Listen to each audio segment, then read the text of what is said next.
Welcome to all my dear friends. आज हमें क्या पढ़ना है? आज हमें पढ़ना है हेनरीज लॉ। टॉपिक है हमारा हेनरीज लॉ। हमारा फर्स्ट चैप्टर हो चुका है, फिफ्थ चैप्टर हो चुका है, सेकंड चैप्टर चल रहा है, उसका लेक्चर नंबर 4 है हमारा हेनरीज लॉ और सॉल्यूशन। बेसिक्स वगैरह सारी चीज़ें हम क्लियर कर चुके हैं। इस नियम को समझते हैं, बहुत अच्छे से समझने वाले हैं। एग्जाम्पल्स के थ्रू पूरी वीडियो देखनी है आपको, स्किप बिल्कुल भी नहीं करना है। देखिए ये कंटेनर दिख रहा है आपको।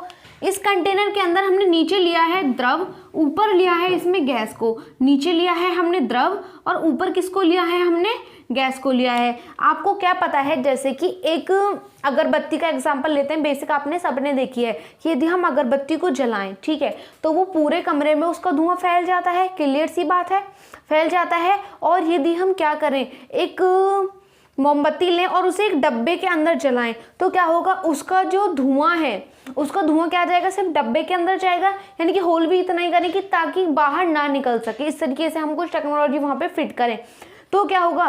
धुआं सिर्फ उसके अंदर जाएगा, ना कि बाहर जाएगा। तो इससे क्या पता चल रहा है कि जो गैस है, गैस किस पर डिपेंड कर रही है? सिचुएशन पे डिपेंड कर रही है। ठीक है, गैस किस पर डिपेंड कर रही है? सिचुएशन पे डिपेंड कर रही है। यानी कि सिचुएशन क्या है, उसके अकॉर्डिंग उसके कण फैल रहे हैं, कभी कम कभी ज़्यादा। जो सिलेंडर के अंदर गैस होती है, यदि आप इसे निकाल देंगे तो ये पूरे घर में भी फैल सकती है और डेंजरस स्थिति उत्पन्न हो सकती है। तो वही है, बहुत सिंपल सा एग्जाम्पल है। देखिए ये एक कंटेनर था, यहाँ पे अभी समझेंगे। ये एक कंटेनर था, इसके अंदर हमने क्या किया? इस तरीके से द्रव था और इसके अंदर हम क्या कर रहे हैं? गैस मिला रहे हैं। गैस को हम शो कर रहे हैं इस तरीके से। अब यहाँ पे देखो यही है, और हम क्या करें? यदि यहाँ पे दाब लगा दें, यदि हम दाब लगा दें इस तरीके से पिस्टन से, ये पिस्टन है, इसके ऊपर हमने लगा दिया दाब, तो क्या होगी? जब ये दाब लगेगा तो ये क्या करेगा? इसको प्रेस करेगा नीचे की तरफ। इसे हटाओ, इसे ये प्रेस करेगा नीचे की तरफ। ठीक है, नीचे नीचे ये प्रेस करता चला जाएगा और ये यहाँ से रिमूव होगा, ये यहाँ आ जाएगा, ये नहीं आएगा। अब जो ये कण ऊपर थे ये नीचे आए, ठीक है। जब ये और नीचे आएंगे, जब इस पे और ज्यादा दाब लगाया जाएगा तो ये यहाँ आ जाएगा और ये कण किस में मिल जाएंगे? इसके अंदर मिल जाएंगे और ये यहाँ से हट जाएंगे। ये पिस्टन नीचे पहुंच चुकी है। आई होप आपको थोड़ी थोड़ी चीजें क्लियर हो रही हैं। अभी हम इसे जब पढ़ेंगे तो आपको बहुत अच्छे से समझ आ जाएगा। अब देखिए इतनी तो बात क्लियर हुई ना कि जैसे जैसे हमने दाब लगाते गए, जो गैस थी हमारी वो विले के अंदर मिलती चली गई। अब यहाँ पे देखिए कि जो हमारा जो हेनरीज लॉ है वो किसके लिए डिफाइन किया गया है? गैस प्लस द्रव के लिए। किसके लिए डिफाइन किया गया है? गैस प्लस द्रव के लिए। यानी कि जब हम द्रव के अंदर, यानी कि लिक्विड फॉर्म के अंदर जब हम गैस को मिला रहे होते हैं तो वहां पे हमारा हेनरी का नियम काम करता है। क्या बोलता है हेनरी का नियम? इसे हम फिर से देखेंगे। इस नियम के अनुसार स्थिर ताप पर, ताप क्या रखना है आपको? स्थिर रखना है। टेम्परेचर कांस्टेंट होना चाहिए, पर किसी गैस की द्रव में विलेयता, यानी कि वो कितना घुलने वाली है, किस पर डिपेंड करेगी? हमारे लगाए गए दाब पर डिपेंड करेगी। यानी कि दाब यदि हम ज्यादा लगाएंगे तो वो ज्यादा घुलेगी, यदि हम दाब कम लगाएंगे तो वो कम घुलेगी। ऑब्वियस सी बात है, यहाँ पे आपने अभी देखा और अच्छे से देखेंगे। गैस के दाब के समानुपाती होती है। यदि हम गैस के दाब को P से डिनोट करें और हम क्या करें? x नॉट से किसको डिनोट करें? x नॉट से डिनोट करें गैस का मोल अंश, यानी कि P प्रोपोर्शनल टू है हमारा x नॉट। इसका मतलब क्या है कि यदि हम P को बढ़ाते जाएंगे तो हमारे मोल अंश भी क्या होंगे? बढ़ेंगे। यदि हम P को घटा देंगे तो हमारी द्रव में विलेयता या फिर मोल अंश कम होते चले जाएंगे। इसको और अच्छे से समझिए। जब हम क्या करेंगे? दाब हम बढ़ाते जाएं, दाब बढ़ाएंगे तो ये नीचे चलता चला जाएगा, जिसके अंदर मोल अंश क्या होंगे? जब हम दाब क्या कर रहे हैं? ज़्यादा लगाते जा रहे हैं, तो ये जो मोल अंश ये ऊपर उपस्थित है गैस के मोल अंश ये कम हो जाएंगे। क्यों? क्योंकि हमारे जो विलय के जो विलेयता जो है वो बढ़ रही है, ये इसके अंदर मिल रहे हैं, यानी कि विलयन के मोल अंश ज़्यादा हो सकते हैं, लेकिन जो वो हमारी गैस है उसके मोल अंश कम होते जा रहे हैं। आई होप आपको अब समझ आ गया हो। इतनी बात आई समझ? ठीक है, तो इससे हम क्या करते हैं? P प्रोपोर्शनल टू x होता है। जब हम ये स्थिरांक हटाते हैं, या फिर यदि हम इसे ऐसे भी देख सकते हैं कि जब हम P को बढ़ाएंगे, तो जो हमारा x नॉट है वो भी बढ़ेगा। x नॉट क्या है हमारा? x का मोल अंश क्या है हमारा? एक्स का मोल अंश, या फिर क्या बोल सकते हैं इसे हम, गैस का मोल अंश। मोल अंश हम पिछली लेक्चर्स में बहुत अच्छे से डिफाइन कर चुके हैं, आपको उसका लिंक नीचे वीडियो के डिस्क्रिप्शन में मिल जाएगा। ये जब हम इसे हटाएंगे तो हमें एक स्थिरांक मिलता है, के एच से डिनोट करते हैं, इसे एक्स नॉट लिख देते हैं। जो के एच है, के एच क्या है, एक कांस्टेंट है, वो भी क्या, हेनरीज कांस्टेंट, या फिर इसे हम बोल सकते हैं हेनरी स्थिरांक। आई होप आपको पूरा का पूरा ये क्लियर हो गया हो। देखो जब हमने इसे बढ़ाया तो ये बढ़ते चले गए, क्या हुआ, द्रव्य विलेयता बढ़ी। इस नियम के अनुसार स्थिर ताप पर किसी गैस की द्रव्य विलेयता गैस के दाब के समानुपाती होती है। आपको पेपर में क्वेश्चन ऐसे भी बोल सकता है कि जो अगर एमसीक्यूज टाइप क्वेश्चन होंगे, हेनरीज लॉ किसके लिए डिफाइन है, द्रव प्लस द्रव, gas plus gas, gas plus द्रव, तो आपको टिक किस पे करना है, गैस प्लस द्रव पे, सिंपल।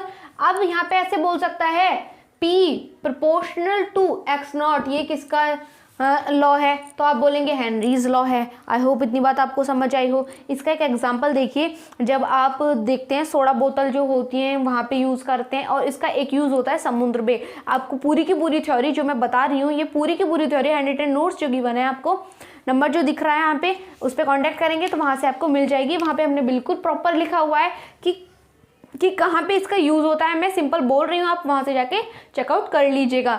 जो हमारे समुद्र में जो है, जो गोताखोर होते हैं, यानी कि जो स्विमिंग करते हैं उन्हें हम गोताखोर बोल रहे होते हैं, उनके लिए भी हम यहाँ पे यूज़ करते हैं किसका, हेनरी का नियम ही वहाँ पे यूज़ होता है। स्क्रीनशॉट लेना चाहें ले लीजिए, इसके बाद हम आगे देखते हैं। और दाब, वाष्प आप सब जानते हैं, दाब भी आप सब जानते हैं। वाष्प का मतलब क्या होता है, जो हमारे वायुमंडल है इसके अंदर क्या होती है, जल की कुछ बूंदें होती हैं, नमी होती है, उसके अंदर जो हमारी वायु उपस्थित होती है वही क्या होती है, वाष्प होती है, वही क्या होती है, वाष्प होती है। आप सबको पता है कि जल को आप कई रूपों में देख सकते हैं। जल को आप देख सकते हैं लिक्विड फॉर्म में देख सकते हैं, वाष्प हो सकती है, ठोस में देख सकते हैं, यानी कि जब आप इसके आइस देखते हैं, ठीक है, आप देख सकते हैं इसकी भाप, और आप देख सकते हैं वाष्प, देख सकते हैं, ठीक है, यानी कि महसूस तो किया ही होगा। भाप जो है, अब बच्चों को कन्फ्यूज़न होता है यहाँ पर कि भाप क्या है और वाष्प क्या है, बहुत बड़ा कन्फ्यूज़न होता है। सबसे पहले तो जो भाप है वो कितने पे बनती है, आप सबको पता है 100 डिग्री सेल्सियस पे बनती है, क्लियर। लेकिन जो वाष्प है हमारी, ये किसी भी ताप पर बन सकती है, किसी भी ताप पर। इतनी बात क्लियर हुई। यानी कि जो हमारा जल है, जल कई सारे फॉर्म्स में मिल सकता है। हमारा जो भाप में मिलता है, भाप हमेशा मिलेगी 100 डिग्री सेल्सियस पर, जबकि जो वाष्प है वो किसी भी ताप पर हो सकती है, किसी भी ताप पर वो क्या हो सकती है, वाष्प बन सकती है। वाष्प का मैंने अभी बताया, यानी कि जो हमारा पर्यावरण है इसके अंदर क्या है, जल की कुछ बूंदें उपस्थित होती हैं, उनमें जो वायु में जल की उपस्थिति, वायु के अंदर जल की उपस्थिति ही क्या है बच्चों, वाष्प है, क्लियर। ओके, अब हम देखते हैं कि वाष्प दाब क्या होती है।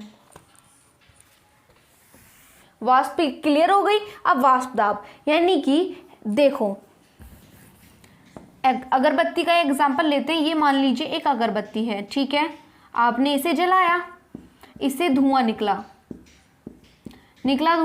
धुआं क्या होगा, कुछ निश्चित समय के लिए ही निकलेगा, यानी कि एक समय ऐसा आएगा जब धुआं उससे निकलना बंद हो जाएगा, खत्म हो जाएगी, यानी कि एक स्थिति आ जाएगी इसकी साम्यावस्था की। क्या स्थिति आ जाएगी, एक स्थिति इसकी साम्यावस्था की आ जाएगी। साम्यावस्था में क्या होगा, धुआं निकलना बंद हो जाएगा, साम्यावस्था पर नॉर्मल हो जाएगा, यानी कि अब भाप और ज्यादा नहीं बनने वाली। क्लियर। ओके, अब देखिए साम्यावस्था आपको समझ में आ गया, ओवरव्यू लेना था, ले लिया। साम्यावस्था पर वाष्प द्वारा द्रव पर लगाया गया दाब क्या होता है, वाष्प दाब। क्लियर नहीं हुआ होगा, ये देखिए, ये एक कंटेनर है, आप सबको दिख रहा होगा, क्लियर। ओके, अब देखिए इसके अंदर मिला हुआ है ये कुछ भी, मान लीजिए जल ले लीजिए, चाहे कुछ भी, यानी कि लिक्विड है। ओके, लिक्विड फॉर्म में ये है, और इसके ऊपर हमने क्या किया, इस तरीके से क्या है, गैस है, कोई भी गैस हमने इसके अंदर मिलाई है, क्लियर। ओके, अब हमें क्या किया, इसको हमने बंद कर दिया यूं, एक बॉक्स के अंदर इसके ऊपर कैप लगा दिया,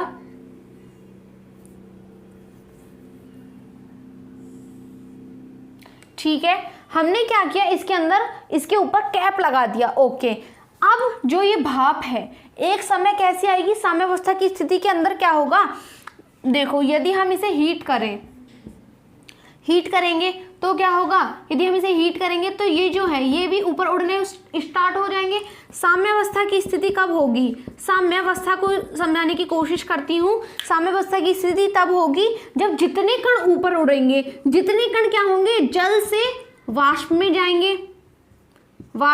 जाएंगे और उतने ही कण वाष्प से जल बने, तो वो स्थिति क्या होती है, हमारी साम्यावस्था की स्थिति होती है। फिर से देखिए कि जल के जितने कण वाष्प बन रहे हो, उसके साथ साथ वाष्प के उतने ही कण जल में परिवर्तित हो रहे हो, वो वाली कंडीशन क्या होती है, आपकी साम्यावस्था की कंडीशन होती है। I hope it's clear. आगे देखें। ओके, अब देखिए, अब हमें देखो ये इस तरीके से है, इसमें द्रव है और एक मिला हुआ है हमारा विलयन या फिर कुछ भी मिला हुआ है। इसके अंदर क्या होगा, ये जो ऊपर हमारे कण उड़ रहे हैं क्या करेंगे, ये इस पर दाब लगाने की कोशिश करेंगे। कब, जब इसमें साम्य अवस्था आ चुकी है। साम्य अवस्था आपको समझ आ गया होगा। जब इन पे साम्य अवस्था आ चुकी है तो ये कण क्या करेंगे, इन पर बल लगाने की कोशिश करेंगे। ये कण वाष्प जो बन चुके हैं कण, इस तरीके से ये जो कण ऊपर उड़ रहे हैं, ये कण जो ऊपर उड़ रहे हैं क्या करेंगे, इस विलयन पर जो हमारा मिला हुआ है, द्रव है, कुछ भी है, ये क्या करेंगे, इस पर दाब लगाएंगे। क्या करेंगे, दाब लगाएंगे, यानी कि नीचे की तरफ प्रेस करेंगे। क्यों करेंगे प्रेस, प्रेशर कुकर में जल्दी खाना क्यों बन जाता है, यही वाली प्रोसेस होती है वहां पे। जब हमने क्या किया, इसको मिलाया, तो ये कण ऊपर तो उड़ नहीं सकते, ऊपर तो ज़्यादा और उड़ नहीं सकते, तो ये क्या करते हैं, नीचे की तरफ ही इस पे बल लगाना स्टार्ट कर देते हैं। तो ये वाली स्थिति कौन सी होती है, हमारी वाष्प दाब। वाष्प दाब क्या होगा, अभी बताती हूँ, फिर से डेफिनेशन नोट कर लीजिएगा। साम्यावस्था पर वाष्प द्वारा द्रव की सतह, यानी कि ये जो है, ये इस पर द्रव की सतह पर लगाया गया दाब क्या कहलाता है, आपका वाष्प दाब कहलाता है। फिर से एक बार, साम्यावस्था पर वाष्प द्वारा लगाया गया दाब वाष्प दाब कहलाता है। किसकी सतह पर, द्रव की सतह पर। एक और डेफिनेशन देखिए, एक निश्चित ताप पर साम्यावस्था में वाष्प के अणुओं के द्वारा द्रव की सतह पर उत्पन्न किया गया दाब संतृप्त वाष्प दाब कहलाता है। I hope it's clear. अब तो सारे के सारे कॉन्सेप्ट आपके क्लियर हैं। इसके बाद हम नेक्स्ट कॉन्सेप्ट पे चल सकते हैं ना। स्क्रीनशॉट लेना चाहें ले लीजिए, और इसकी डेफिनेशन प्रॉपर लिखी हुई है हैंड रिटन नोट्स में। हाँ तो बच्चों, अब हमें देखना है राउल्ट्स लॉ। राउल्ट्स लॉ क्या बोलता है, विलयन में द्रव का वाष्प दाब उसके मोल अंश के समानुपाती होता है। व्हाट्स इज मीन, इसका मतलब है कि विलयन जो होगा, ओके, विलयन में जो द्रव होगा, द्रव का जो वाष्प दाब है, वाष्प दाब उसके मोल अंश के समानुपाती होगा। यानी कि यदि हम क्या करें, उसके मोल अंश, द्रव का वाष्प दाब, ओके, द्रव का वाष्प दाब को P से डिनोट कर लीजिए और इसके मोल अंश को X से डिनोट करें तो उसके X के समानुपाती होगा। अभी हम हेनरी के लॉ में वो पढ़ के आए थे। अब इसमें नया क्या खास है वो हम देखेंगे, ठीक है, यही है। यानी कि हेनरी के जो नियम है उसकी थोड़ी कॉपी या फिर उससे ही है, थोड़ा एक्सटेंड कर दिया है। विलयन में द्रव का वाष्प दाब उसके मोल अंश के समानुपाती होता है। देखिए हमने क्या किया, P1 लिया, एक द्रव विलयन, एक द्रव या फिर एक विलयन एक लिया, एक द्रव 2 लिया और एक द्रव 1+2 लिया। जो द्रव 1 था उसमें क्या हुआ, नीचे वाष्प थी, नीचे तो द्रव था, उसकी वाष्प बनी। जब हमने इसे हीट किया, एनर्जी दी या कुछ भी किया, उसकी जब वाष्प बनी तो उसने क्या किया, उसके ऊपर प्रेशर लगाना स्टार्ट कर दिया। क्लियर, प्रेशर लगाना स्टार्ट कर दिया। अब देखिए जो द्रव है, द्रव जो X2 था, इसके जो मोल अंश थे उन्हें हमने X2 माना, इसके मोल अंश को हमने X1 माना, इसके ऊपर लगाए गए दाब को हमने P2 माना और इसके ऊपर लगाए गए दाब को हमने P1 माना। जब सेम कंडीशन इसके साथ होगी, जब ये द्रव में बदलना स्टार्ट होंगे तो क्या हो जाएगा, जब ये द्रव में बदलना स्टार्ट होंगे तो क्या होगा, ये क्या करेगा, इसके ऊपर बल लगाना स्टार्ट कर देगा। इसमें द्रव के कण ही वाष्प बन के बल लगा रहे हैं। उसके अंदर क्या था, द्रव प्लस गैस था। यहाँ पे बच्चों को डाउट आ सकता है कि आखिर क्या प्रॉब्लम थी जो हमने उसको ही यहाँ पे फॉलो नहीं किया। तो यही थी कि वो द्रव प्लस गैस के लिए था और ये द्रव के लिए ही है, यानी कि द्रव के ही कण जब वाष्प बन रहे होते हैं। क्लियर। अब हमने क्या किया, जो P1 था प्लस P2 अभी हम देखेंगे, यानी कि द्रव 1 को हमने द्रव 2 के साथ में मिला दिया। तो जो द्रव 1 के कण है वो भी वाष्प दाब लगाएंगे, द्रव 2 के जो कण है वो भी क्या करेंगे, वाष्प दाब लगाएंगे। इस तरीके से द्रव 2 के कण भी वाष्प दाब लगाएंगे, द्रव 1 के कण भी वाष्प दाब लगाएंगे। तो P टोटल कितना हो जाएगा, P टोटल हो जाएगा P1 प्लस P2। कितना हो जाएगा, P1 प्लस P2। विलयन में द्रव का वाष्प दाब, जो द्रव के अंदर वाष्प दाब होगा वह उसके मोल अंश के समानुपाती होगा। बहुत अच्छे से अभी हमने हेनरीज लॉ में से पढ़ लिया है। अब इसकी थोड़ी सी डेरिवेशन है वो हम देख लेते हैं।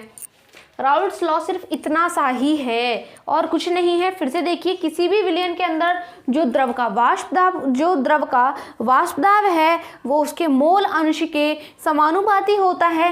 यही क्या है, हमारा राउल्ट्स लॉ है। क्या है, हमारा राउल्ट्स लॉ है। देखिए, आप सबको पता है कि जब हम यहाँ पे देख लेते हैं, यहाँ पे P1 समानुपाती X1, P1 proportional to X1, इसे हम ऐसे लिख सकते हैं, that's implies P1 equal to X1। यहाँ पे जो स्थिरांक आता है वो आता है हमारा P1 नॉट। P1 नॉट क्या है, अभी देखिए यहाँ से P1 नॉट है हमारा जो, यानी कि शुद्ध अवस्था में, इसके अंदर कुछ नहीं मिला हुआ। शुद्ध किसे मानते हैं, यानी कि एक ही प्रकार का जो हो, एक ही प्रकार के तत्व या फिर कुछ भी हो, यानी कि एक प्रकार का जब वो होता है, एक प्रकार के कणों से मिलकर जब वो बना होता है तो उसे हम शुद्ध मान लेते हैं। ये द्रव है, इसके अंदर सिर्फ अगर हम इसके अंदर माने वाटर, यदि हम माने तो सिर्फ वाटर है, इसके अंदर और कुछ नहीं है, सिर्फ एक एग्जाम्पल है, बिल्कुल भी कंफ्यूज नहीं होना है, यानी कि बिल्कुल एक ही है। ठीक है, तो उसका जो वो होगा, वाष्प दाब होगा, उसे हम P1 नॉट बोलेंगे। क्या बोलेंगे, P1 नॉट बोलेंगे, P1 नॉट बोलेंगे। यानी कि शुद्ध अवस्था में द्रव 1 का वाष्प दाब, यह है शुद्ध अवस्था में द्रव 1 का वाष्प दाब। अब देखिए, जो P2 है हमारा, P2 समानुपाती है X2 के। दैट्स इम्प्लाइज जैसा P1 के साथ हुआ सेम कंडीशन इसके साथ होगी, यानी कि P2 equal to P2 not X2। First equation, second equation. Clear. हम सबको पता है कि क्या करेंगे, जब P1 भी बल लगाएगा P2 भी बल लगाएगा तो P टोटल कितना होगा, जो बल P1 लगा रहा है, यानी कि जोधा P1 लगा रहा है और जोधा P2 लगा रहा है, उन सबका सम होगा। क्लियर बात। ओके, इन दोनों को हम ऐड करेंगे from equation first and second.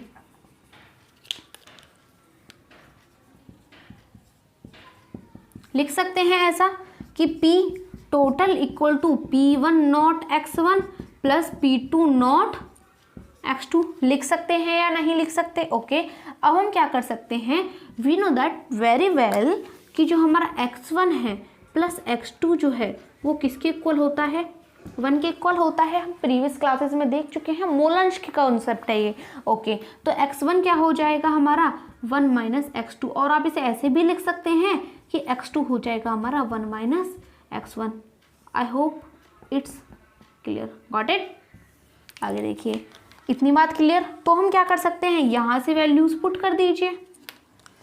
क्या होगा, जो हमारा यहाँ से रेड पेन लेते हैं, PT equal to P1 X1, X1 की जगह पर रख दीजिए 1 माइनस X2, यानी कि P1 not 1 minus X2 plus P2 not X2। यहाँ तक देखिए, आगे देखिए फिर।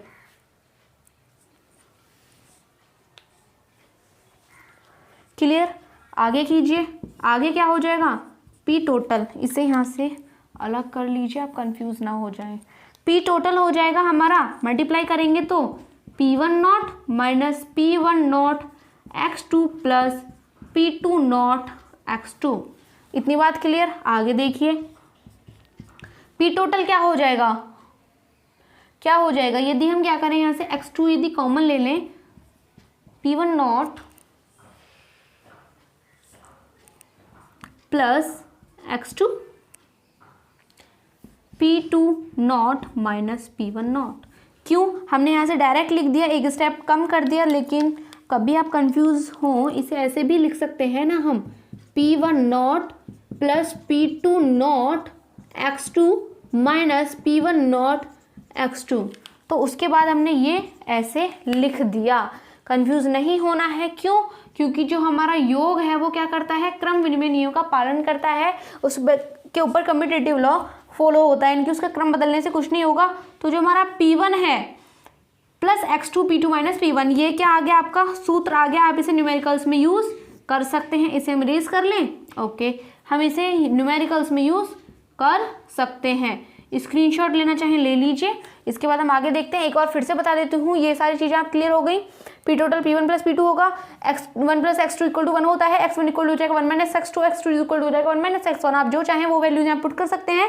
x1 की जगह पे हमने कर दी value put x1 minus x2 multiply की, तो ये P total equal to P1 naught plus x2 P2 naught minus x1। यानी कि ये क्या है, ये है इनके स्थिरांक, क्या है ये स्थिरांक है, और ये क्या है द्रव दो का वाष्प दाब। I hope it's clear. Screenshot लेना चाहें ले लीजिए। इसके बाद हम ग्राफ डिस्कस करते हैं।